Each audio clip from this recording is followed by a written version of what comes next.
Guys, আমার পুডিংটা জমে গেছে। এখন আমি আপনাদের সাথে কেটে দেখাবো কেমন হয়েছে। সবাই তো ডাবের পুডিং বানায়, আর আমি বানাইলাম নারিকেলের পুডিং।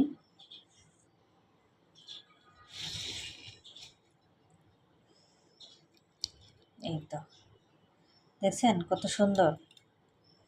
এটা কিন্তু দেখতেও যতটা সুন্দর, খাইতেও ততটা মজা। এই তো আমার পুডিং বানানি শেষ হয়ে গেছে। অনেক মজার একটা পুডিং বানাইলাম। অবশ্যই এভাবে বানাবেন, খাইতে ভীষণ মজা। সবাই ডাবের পুডিং বানায়, আমি বানাইলাম নারিকেলের পুডিং।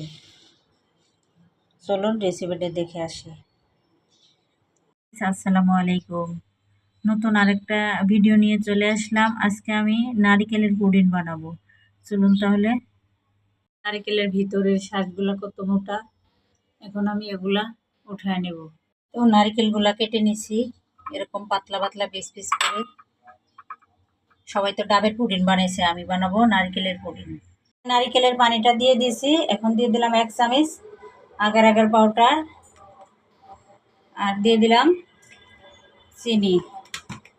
এখন এটাকে ভালো করে একটু নাড়াচাড়া করে নেব। এখন কিন্তু আমি চুলাটা জ্বালাই নাই, এখন আমি চুলাটা জ্বালাবো। এখন আমি চুলাটা ধরে দিছি, অনবরত এইভাবে নাড়াচাড়া করব।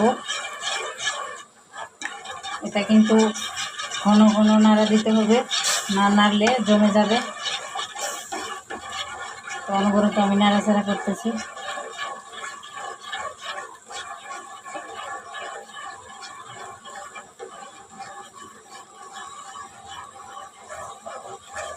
এটা